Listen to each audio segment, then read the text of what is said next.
Hello, everyone. Thank you so much for joining me for WLBT Plus. My name is Cara Shirley, and I am your digital news desk host. Whether you are joining me on our website, WLBT.com, or through our news app, or if you are tuning in through social media, watching on Facebook or YouTube, appreciate you guys joining me here today. I got some updates on murder suspect that was captured yesterday over in Byram, plus an update on the stabbing that happened in Brandon.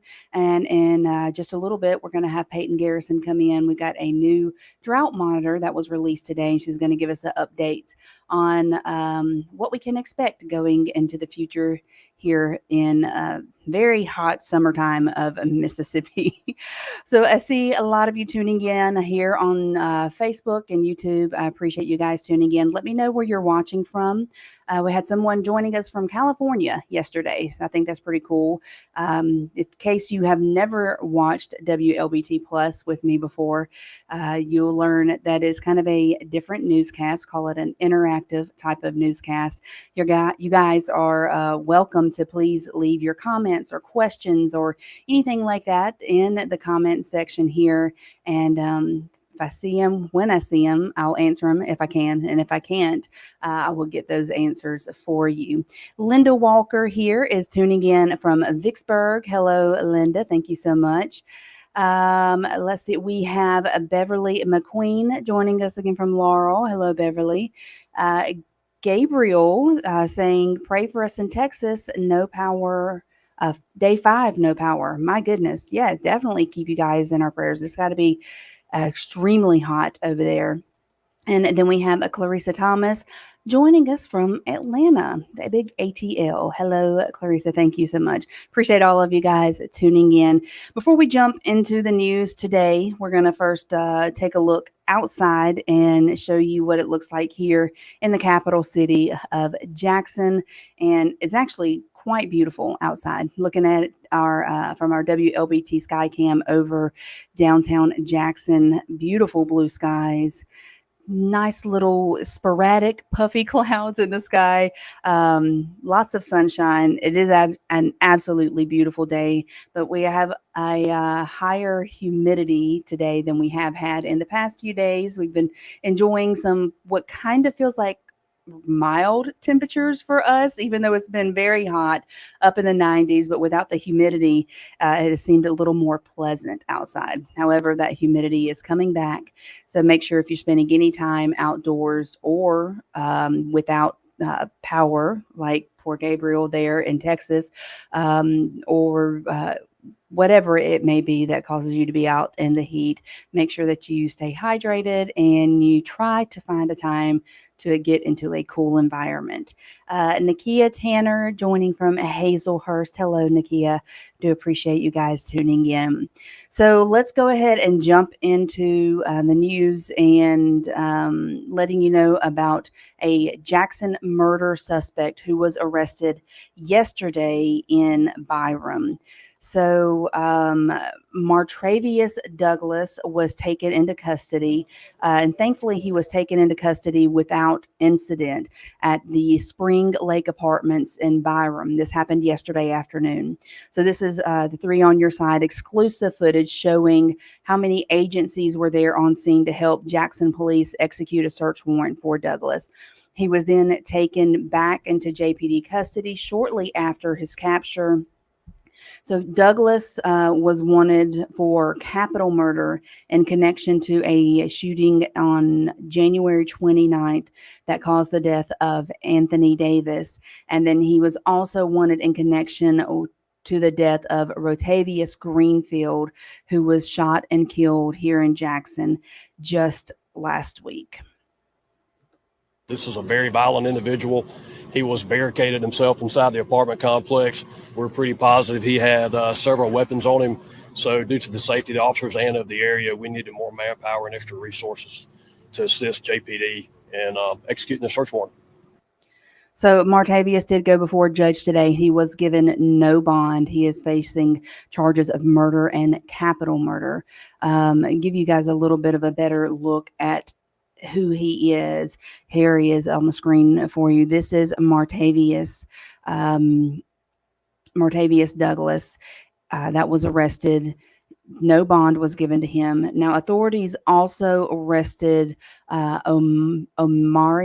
I'm probably saying that wrong, and I apologize, but Omarion McKinney, and this is him right here. They also arrested a teenager. We don't know the name of the other teenager that was arrested. So they are both facing charges for aiding and abetting a fugitive. Chief Arrington told us that more charges are possible for the two suspects who were arrested at the scene, Omarion McKinney and the teenager. But Martavius, who was wanted for two murders, wanted in connection for two murders here, is in custody and has been given zero bond. So thankfully, there's one more alleged criminal that is behind bars here today. I'll give you an update on the water situation that is happening here in Jackson, especially surrounding apartment complexes. So I told you yesterday about Gardenside Apartments over in North Jackson, how their residents were completely without water after the company that owns their apartment complex had not paid the bill in several months. And even though they had been contacted by Jackson Water, and Jackson Water did everything they could to keep this from happening, they ended up having to cut the water off, which left many of their residents, all of their residents actually, for a good time without water. So the organization stepped up to help out the people who were living there in these apartments, and it was a Mississippi Move, and they were there giving people living at the apartment complexes bottled water. They say it was extremely important, especially in this heat, which is very true. So it's not clear right now if the water is back on at the entire complex, but residents told Three on Your Side that the water being shut off is just one of multiple issues that the people there at that apartment complex face. You have folks that have paid their dues, have been, invested, and they pay their rent, and they should have this basic necessity. There's no excuse why you shouldn't have that. I think as a city that this is becoming a common thing in our area, and that as a city and as a county, as a state, we got to figure out what we're going to do to help hold folks accountable when they treat our residents like this. So the Hinds County Tax Assessor's Office records show that the apartments are owned by a company in New York. We have not been able to get a statement from them as of yet. However, Jackson Water did issue a statement. They released information about the process of shutoffs at multifamily apartment complexes that have delinquent water bills. So Jackson Water says that it first contacts a property management companies multiple times, and then a notice of disconnection is issued well in advance of the disconnection. And then they say, Jackson Water says, if no action is taken to resolve the outstanding balance, then the property enters the severance process, and they encourage everyone who lives in an apartment complex to make sure, talk to your management, talk to things like that, to make sure that the bills are getting paid, and kind of make your voice known and your concern known in your communities, in your apartment complexes. But this is, something Jackson Water, they tried to keep this from happening, and the bill just was not paid. I believe this apartment complex, the Gardenside apartment complex, owed $148,000 in back water bills. And we also found where 5 other apartment complexes here in the Jackson area had delinquent bills that totaled more than $1.8 million. So we're going to continue to follow this to see what happens, and we'll keep you guys updated on it for sure.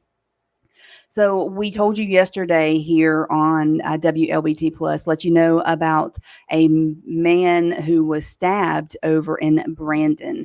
It actually happened on Apple Ridge Road. And let me get this pulled up for you on the computer. So we have Apple Ridge Road right here in the center of your screen. Just to give you a little bit of reference, here's the Brandon Amphitheater right here. We have the Brandon area right here, but this right down here is where Apple Ridge Road is. So this happened around 11:30 yesterday morning. Brandon police did end up arresting Jeremy Davis at the scene of the crime and charged him with aggravated assault. We are being told that the victim is in stable condition. Now there was witnesses there that saw the stabbing happened, and they talked to us here at Three on Your Side. And they said that the two men actually knew each other and had been arguing before the stabbing happened. There was a disagreement over this guy had broken this other guy's house, and they got to arguing about it, and one of them got stabbed. He was staying in his house while he was incarcerated. It was senseless. It was completely senseless. And had it not been for my mom putting pressure on that wound, he could have bled out because there was a lot of blood. So Davis is currently being held in the Rankin County Jail, and more charges are possible with him or for him. So I'm getting his picture mugshot pulled up for you guys real quick. Let me get this. I should have already had it, and I apologize for that. Thankfully, the victim, which the name has not been released, but the victim is in stable condition and is expected to be okay in this. But yeah, it's a very crazy situation, especially when you think that they knew each other.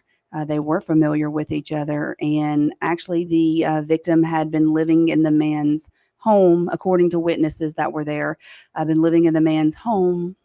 The stabber, which is, let me get his name again for you. I apologize for this. Jeremy Davis. Jeremy Davis was the man who stabbed the victim, and he was incarcerated for a while he was incarcerated. The victim, it's very confusing, I understand, but the victim was staying in his home. We don't know any other details about that. Here we go.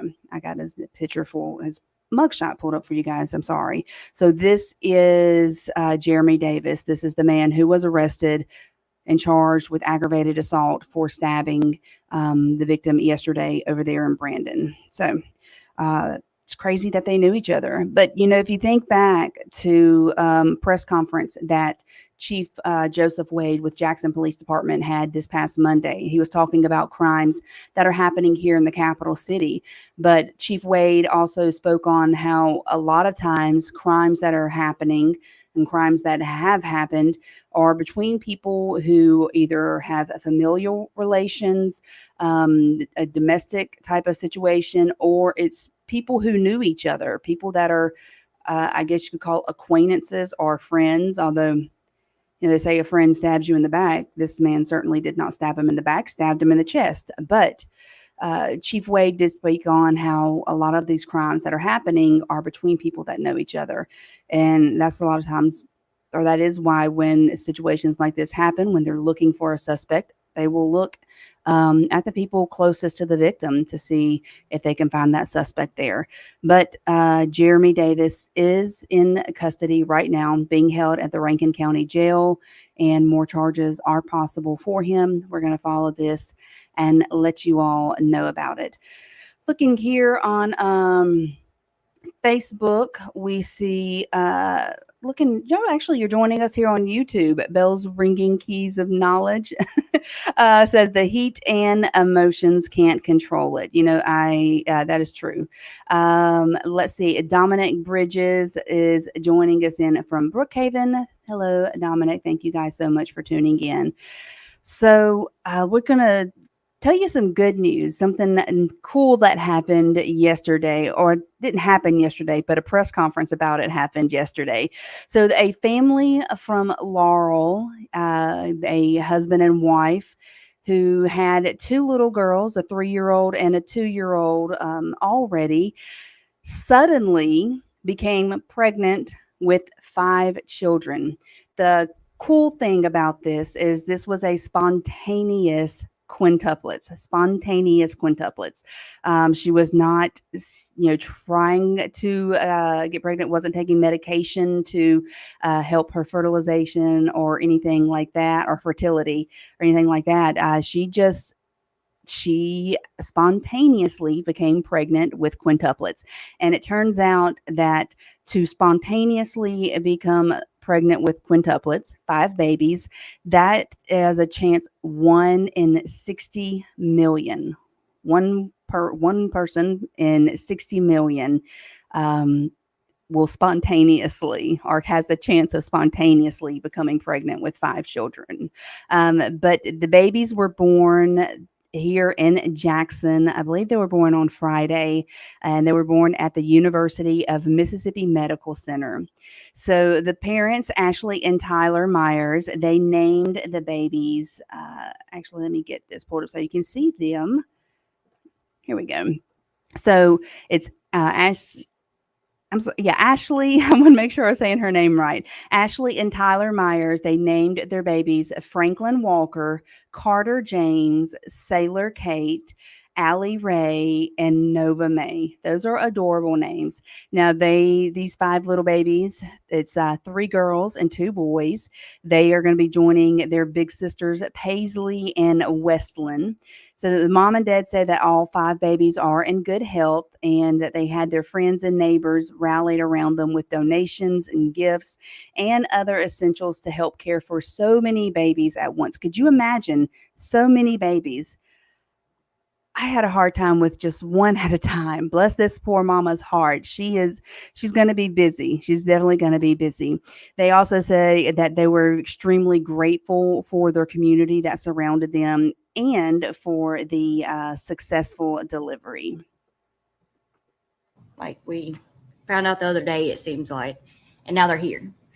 But we could not have done it without Dr. Morris, all of the staff here. I'm telling you, everybody high and low that has donated to us, gifted to us, just checked on us, prayed for us. That is who has made us get this far, because without them, we couldn't have been here today. So the hospital does say they're going to keep us all updated on how the babies are doing. The mom also has a Facebook page called Mississippi Quince. You can go check it out. I've been following her story, her journey here since just about since they created the Facebook page and watching it. But I think it's really cool. It's a really cool thing. It's kind of scary as a mom and thinking about having that. Bless her heart. She's got 7 kids under the age of 3. But it seems like they're going to have a lot of help surrounding them to help make them get through this. So we got Peyton coming in, and we're going to take a look at our weather. Let me just go ahead and show you real quick what it looks like outside again. Beautiful blue skies, lots of sunshine, and it looks like lots of heat. That's what it looks like to me out there, but Peyton is going to be the one to really give us that information. And here we go. Hi, Peyton. How are you doing? Hey, I'm doing good. I mean, you just did the forecast perfectly. Did I? I mean, yeah, Okay. It looks beautiful. Doesn't really feel that nice. It's hot. That's one thing for sure. Yes. Well, so I was telling people, because I saw your post earlier on the First Alert weather app talking about a new drought monitor has been out. So tell us, well, actually, you know what, you do your weather. How do you want to start? So I did post that. I don't have the drought monitor pulled up to show it visually right now, but go to the free First Alert weather app. I go into full explanation about the drought monitor, but to sum it all up, we got an update. It comes out every single Thursday. Yesterday on air, I showed you last week's update, and it really didn't look too different from last week versus the new update that came out today. But the one thing is that we are seeing more areas under abnormally dry conditions. It's not necessarily a drought. We're not in a bad place compared to, what we saw last summer and through about the end of last year. We're really not in a bad place right now. So the drought monitor wasn't necessarily that bad, yet it wasn't that good. We're really just in need of some rain. The lawns are getting a little bit crunchy. They're getting pretty dry, especially with the heat as well. I mean, that's not helping. It's going to be another hot one today. It is already a hot one in the low 90s. And we're just getting to the point where, we could really use some rain in the forecast. So do we have any rain in the forecast? We have some. It doesn't look like it's going to bring us, high amounts of measurable rainfall, but there are some showers in the radar. And that's partially going to be due to, you know, the higher moisture levels on the way. It's going to stay hot this weekend, and with more moisture around, that does bring in the increasing potential for heat stress and dangerous heat. Dangerous humidity could be on the way this weekend and into next week. The humidity isn't that bad today. We're not seeing heat index values that far off from the actual air temperature. That's going to be changing day by day, where you notice feels like temperatures will rise above 105 degrees, and just with humidity around, higher levels of that we could see more rain around. It doesn't look all that impressive. You see rain coverage starts to pick up really across most of the area Sunday and through about early next week, but it looks like those are your typical summertime showers, nothing widespread. And typically when we see these summer showers, they don't last all that long, so high rainfall rates and amounts don't look very likely at this time, at least over the next 5 days. But at this rate, you know, we'll take any rain that we can get. So, but we're not looking, as far as the drought monitor thing goes, we're not looking anything near what we had last year. No, at least right now. You know, we want to keep up having, you know, these occasional rain chances, because, I mean, you think back to last year and we went, you know, several days, weeks without any measurable rainfall. We're not in that place yet. I don't want to say that we're going there, but we really need some rain. I was looking at the rainfall amounts from this month versus, you know, where we started this year versus now. We're below on the month of July. We've only seen around 0.38-ish inches so far this month of July. That's here in Jackson. Wow. So less than an inch so far this month. That's below normal for the month of July, but we are still in a surplus so far this year. So we've seen more than normal throughout the year so far. We're just lacking over the course of this month, which, you know, I mean, isn't too out of the ordinary. We don't see a ton of rainfall this time of year, but we're getting to a position where we need some rain, and the heat is not helping. It's starting to dry things out quite a bit. You know, my husband actually last year, he was not too upset about the drought because the grass didn't grow a whole lot. Yeah, absolutely. I mean, yeah, less yard work for your husband and many at home. Right. That's the one I guess positive about seeing some drier conditions. If you want to try and find the silver lining or something. We always try. There. Yeah. Well, Peyton, thank you so much. Let's look ahead next week. I know you say they got those rain chances on Monday and Tuesday, but next week looking kind of about the same. Next week just looks very summerish. You know, your typical summer weather, hot, humid, occasional afternoon to evening showers. All right. Well, thank you so much, Peyton. I'm going to let you go back to work. Guys, we are going to jump into a quick commercial break. Don't go anywhere. I've got some information on some laws that have been expanding to help target shoplifting here in the state of Mississippi. So we will be right back. Thank you.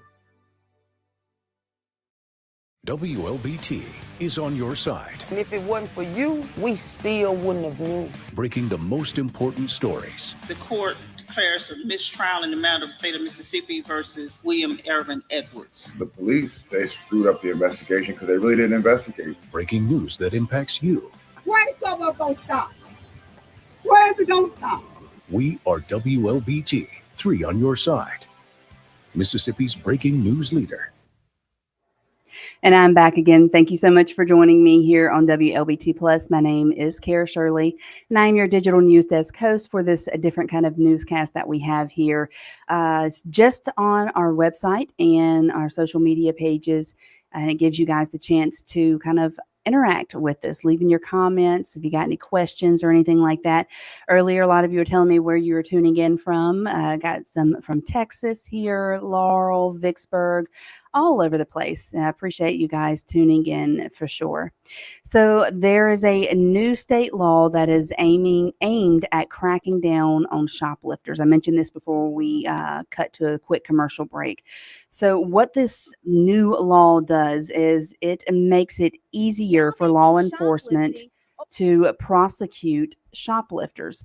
And it's in an effort to break up organized shoplifting rings. Now, it's now a felony to if you steal more than $1,000 worth of items, a felony. And this new law also says that accomplices who do things like distract the clerk or drive the getaway car can also be charged with a felony as well.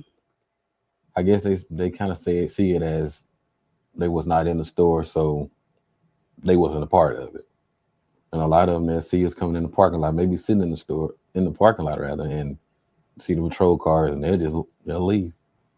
But now, when we know you were there, we're gonna come get you. So shoplifting ultimately affects the price that we all pay for things that we buy. The cost is associated with those losses are then passed on to the customers who are actually paying for the product. So it's good that this law has been put into place to help, hopefully help curb shoplifting. Especially it's a felony now. That's a pretty big charge, and you can really get to $1,000 worth of items pretty quick. Pretty quick. So we're glad to see this happen, and hopefully it will help cut down.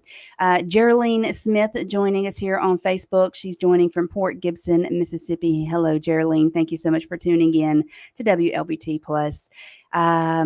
We talked to Sean Tyndall yesterday, and he's the public safety commissioner here in Mississippi. And he told us about state troopers are now going to be seeing, or some of them will now be driving Ford Mustangs. So the Department of Public Safety says the MHP is going to be using the cars to help enforce traffic safety and to catch speeders. So this isn't the first time that Highway Patrol has used Mustangs. Public Safety Commissioner Sean Tyndall says they cost about $40,000, which is comparable to what they pay for other vehicles in their fleet. And he says even though the Mustangs are smaller, there's still room for you. Are those who may be, in a shoplifting ring, but there is still room for you in the vehicle if you do break the law. I know it's a two-door vehicle, but if anybody's been in the backseat of a modern Charger or other sedan, really the back seats are almost too small to put anybody in anyway. In fact, the typical practice has been to put individuals in the front seat of a car when there's an arrest made. So the Highway Patrol has just one Mustang for now, but they are going to be having more very soon. They will then monitor the results of having those vehicles, having a little faster vehicle, and go from there. I don't know. When I think about a Highway Patrol officer having to take someone into custody, I get nervous thinking about them being in the front seat with the officer.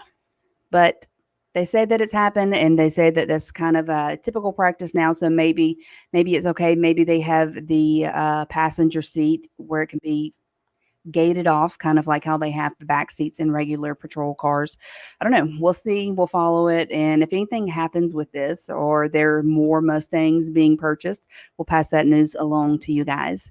And we got some news now out of North Mississippi, where two Memphis women have been charged with human trafficking after being investigated for prostitution by Tupelo police. So the Tupelo police began investigations after a prostitution call on July 8th at a hotel or a motel in Lee County. 19-year-old Taranika Poplar and 20-year-old Destiny Plummer were arrested and then charged with human trafficking. Tuesday, Poplar and Plummer appeared in the Tupelo Municipal Court for their initial appearance, and both women were denied bond. So according to our sister station over in Memphis, WMC, Plummer was arrested as one of several suspects accused of shooting 3 people and killing 1 person back in March. She was released on a $5,000 bond. But for this charge, for the human trafficking charge, they have been denied bond. Both of them have been denied bond. So it's a very sad thing, especially when you look at their ages, 19 and 20. That's you're just starting out at that age. And it's really sad to see people of this age, some would say, ruining their life with this crime that could cause them to be in jail forever, or to have a charge on their record, a felony charge on their record forever. So it's sad when you see that. But thankfully, no one else will be harmed by the trafficking that they were doing. Hopefully, no one else will be harmed by that. Want to remind you guys about a couple of things that we have on our website right now that you can participate in. First one is our burger battle, where you can go and vote for your favorite restaurant, and whoever has your favorite restaurant and their burger. Let me get the words out right. I'm sorry. But it is our 2024 Great Sizzling Summer Burger Battle. And if you can say Summer Burger Battle 10 times fast, I will buy you a burger at your favorite restaurant. Say it 10 times fast without messing up.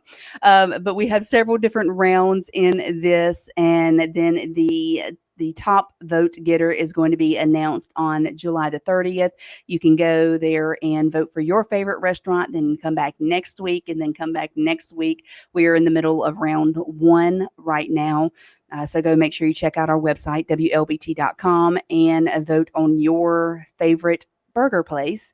And then also we have Operation Backpack happening right now. So you can donate school supplies to students in need here in the Jackson Metro. This is going on through July 31st. So we have Little Ambassadors. That is a drop-off location. They are here in Jackson, Jackson Revival Center Church, and We Will Go Ministries. Those are the 3 places that you can go and drop off your donations. This is, we're doing this with Raising Cane's, and there is a list of items that you can get here on our website. Everything from backpacks to pens, colored markers, crayons, everything that a kid would need going back to school. And you can pick those up, and then you can go donate them and be a part of our Operation Backpack to help kids in need get the school supplies they need so they can have a successful school year, which is just going to be getting started in a couple weeks, 2.5 weeks, not that much longer. Because that is the end of WLBT Plus today. Make sure you tune in tomorrow, because I'm going to have a special guest that I get to talk to. Is a good friend of mine. His name is Matthew Bounds, and he is actually a famous TikToker. He's from the Mississippi Gulf Coast. He falls on the side of Cook Talk. So, there's different levels of TikTok, and you can get into the trend of watching all kinds of different stuff. I've sometimes fallen into the trap of math talk, and it completely confuses me because I'm not good with math. But Matthew Bounds is a TikTok star, if you want to call him that, on the Mississippi Gulf Coast. He has over 1.5 million followers, just as many followers on Facebook as well. We're going to be talking to him. He has a new cookbook that's coming out. One thing that I love about Matthew Bounds, and you'll learn this tomorrow when we talk to him, that he doesn't just use his platform now just to make money for himself. No, he pays it forward and helps organizations and communities on the Mississippi Gulf Coast, and really all over the place. He's all around a great guy. You're really going to enjoy hearing from him. But he'll be with me tomorrow at 1:00 here at WLBT Plus. Make sure you tuned in. Make sure you download the WLBT News app so that you can get the notifications whenever we go live, or if we have breaking news, we will make sure to get those out to you through our app. So make sure you download that. You can also watch all of our newscasts through our app or our website. You can watch it on demand. So if you're not able to catch it live, you can go back and watch it, or you can watch it live there on our website and the news app. So you guys have a great day. I'll be back tomorrow again at 1:00. I look forward to seeing you then.